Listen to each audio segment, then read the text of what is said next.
Lisa, let's make sure we're thorough this time, all right? We'll be away for 6 days on this trip.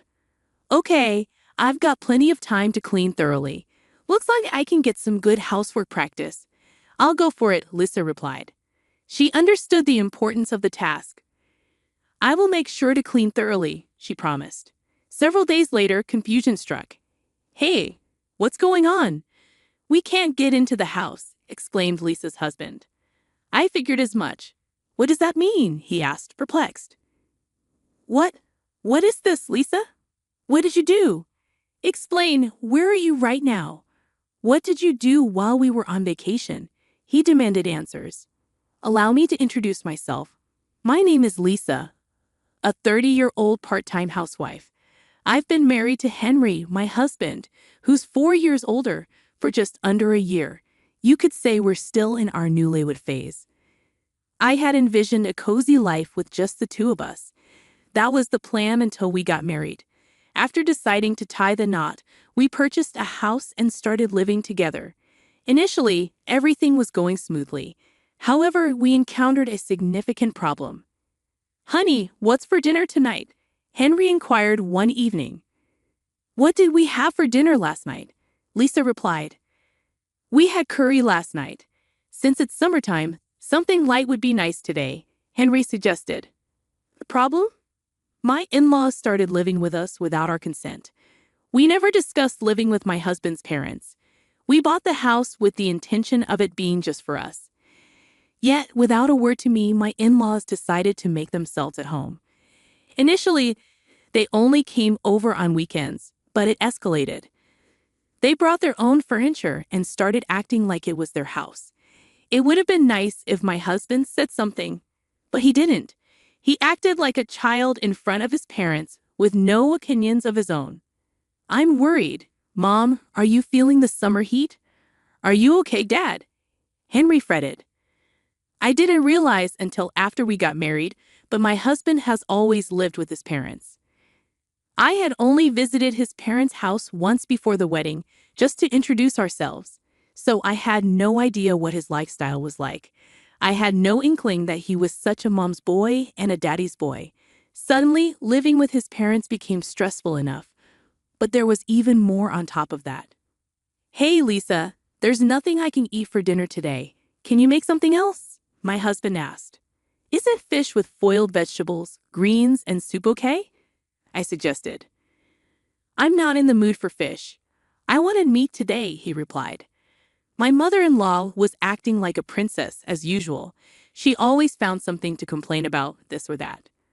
I don't have any meat right now, she announced. Oh, is that so? Let's order delivery then, I proposed.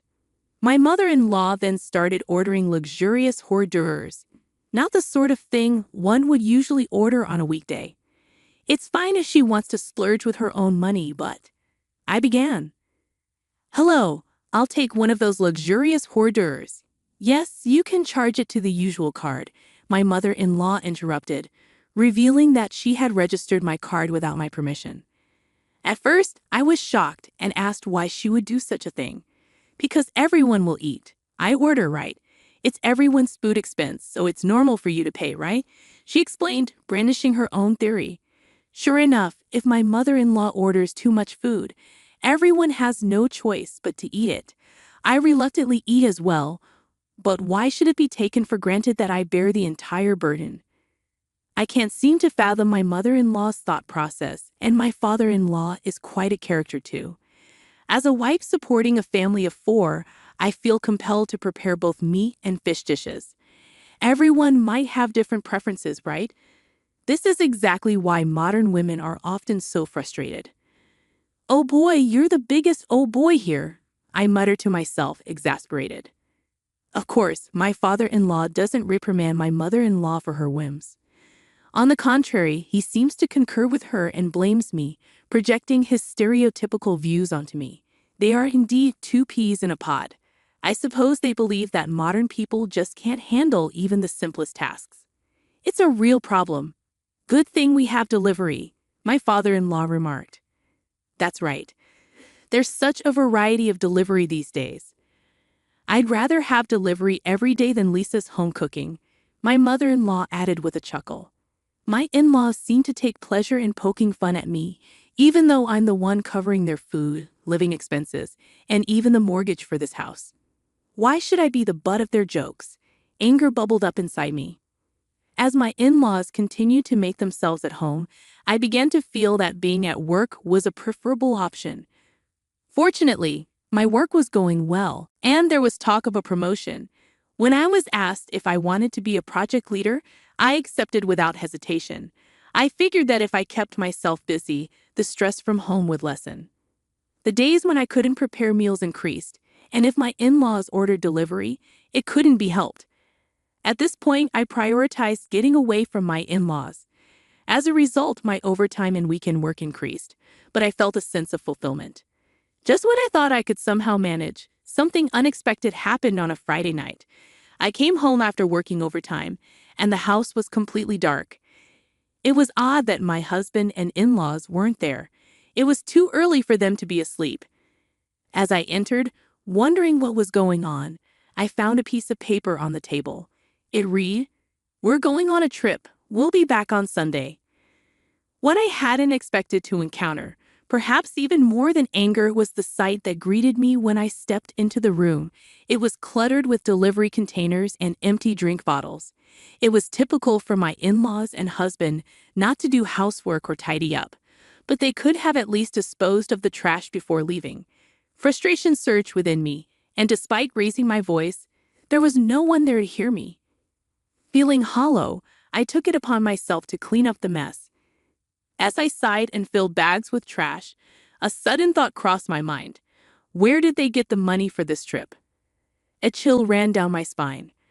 Opening the banking app on my phone, I checked the credit card activity. The sight before me was staggering. A few $1,000s charged from a company that appeared to be a travel agency.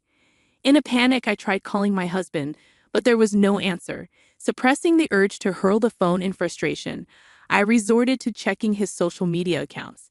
And there it was, a picturesque beach scene captioned, "Beautiful beach, it's so pretty." The people in the photo didn't look American. Could it be? Further investigation revealed they were indeed in Bali. The realization hit me like a ton of bricks. I had never imagined they would go on an international trip without informing me.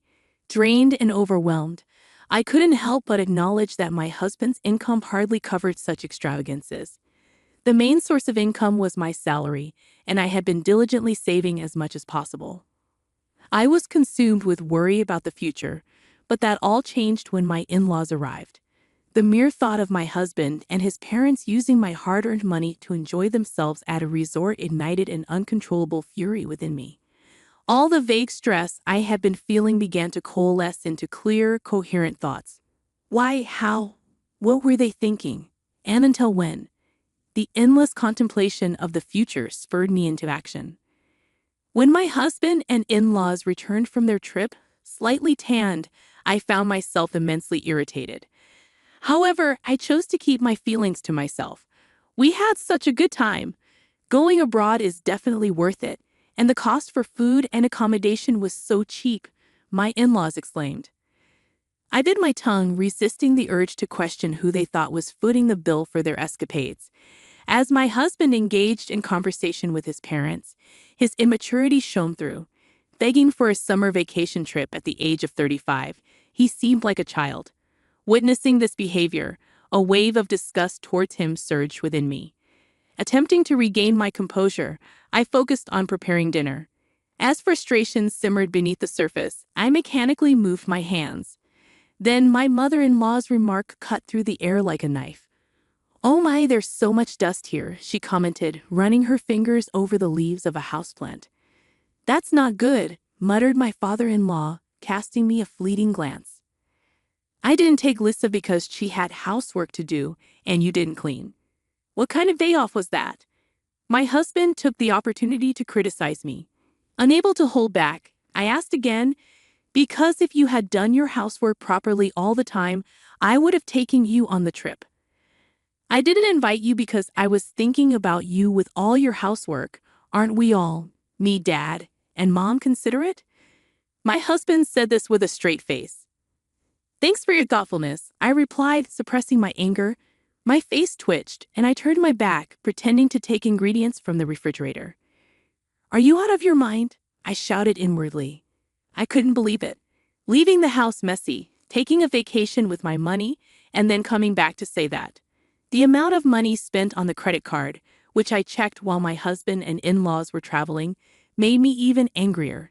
Did they go to a spa or a really nice restaurant? Even for Bali, where the cost for food and stay is relatively low, large payments were constantly added. How much have they spent without my consent so far? I couldn't help but think about it. 1, 10, 100,000, 10,000, I calculated in my head. Yeah, a couple $1,000s isn't impossible. And considering that they've taken over this entire house, I could estimate even higher. I was totally fed up. Once they got a taste of traveling with my money, my husband and in-laws started going on trips more frequently. My card was being used as a matter of course, but I didn't interfere. For several months, I silently observed the foolish acts of my husband and in-laws. Then one day, my mother-in-law said, "We're going to Hawaii. Could you please increase the credit card limit?" "Sure, I understand," I answered. My mother-in-law was completely looking down on me. Did she think I'm some soldier who does whatever she says? Shouldn't have I a new swimsuit? In her ridiculous age, she's flipping through a swimsuit brochure, looking excited. Well, she's going to use my money anyway. Just you wait, I cleared it. My cheerful mother-in-law was so engrossed in the brochure she didn't even notice the day my husband and in-laws left for Hawaii. The room was the messiest it had ever been. My husband and in-laws were apparently heading to the airport soon, and they were busily checking their luggage. As usual, they seemed to have no intention of cleaning up the room. "Oh, Lisa, make sure you do it right this time," my mother-in-law told me. "It's a long trip this time, 6 days. Plenty of time to practice your house chores." "Good luck, Lisa," my father-in-law added cluelessly. What is he talking about? Seeing it was about time, all three of them started to rush. They're chatting and leaving, looking genuinely excited. "Understood, I'll make sure to clean thoroughly," I said, though they probably didn't hear me due to their chatter. 6 days later, the day my husband and in-laws were to return home, I was gazing at the night view. Even though it was a weekday, I had taken a rare paid day off and was enjoying a drink in a lavish hotel.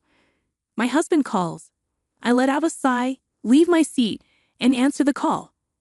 "Hello? What the hell is going on?" "I can't get into the house." My husband sounds quite panicked. "I thought as much," I said calmly. "What do you mean? What's happening?" My husband asked frantically. "It's not surprising you're freaking out. After all, the house is vacant. There should be a for sale sign at the entrance, and not a single piece of furniture should be visible from the windows," I remarked. "Lisa, what have you done?" my husband demanded, his voice rising. "Where are you? What did you do while we were away?" I could hear my mother-in-law and father-in-law yelling in the background. "I cleaned up just as ordered," I answered nonchalantly. "Well, as all three of you were left stunned," I decided to explain. "I went ahead and put the house up for sale, the land too. It's completely clean now, nothing's left inside." "You foolish woman," my father-in-law yelled. "What foolish thing have I done? Who's been doing foolish things, I wonder?" "You all sure had a great time using your daughter and money and living it up," I retorted. "Lisa, don't be mean. Quickly change it back. What are we supposed to do? You'll also be in trouble without a place to live, right?" my husband pleaded, his voice almost teary. "I won't have a problem. The house was bought by me in the first place, and all I did was sell it. I've decided on my new place to live. Yes, the house was purchased with my considerable income.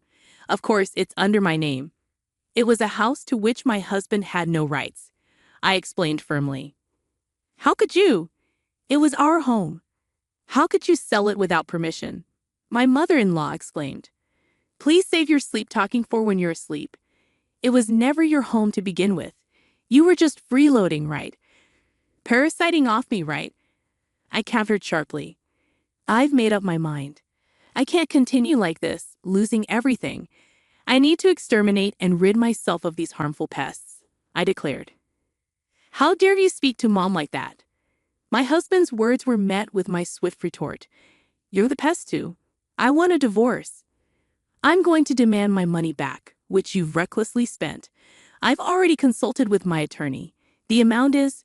Before I could relay the amount, I heard a loud clatter on the other end. It seemed that my husband, in shock, had dropped the phone. What happened, Henry? What's wrong? The voices of my mother-in-law and father-in-law echoed clearly, worried for their son. Oh, Dad. My husband started crying like a child through the phone. I could only pull back in disbelief. Knowing that any further conversation would be futile, I hung up the phone and sat back down, sighing. It had become second nature to me, but today, it was different. It was a sigh of relief. At last, I had finally cleaned house. Good job, I toasted to myself, sipping champagne. My husband and in-laws seemed to have no choice but to return to their family home. Well, they had nowhere else to go, after all.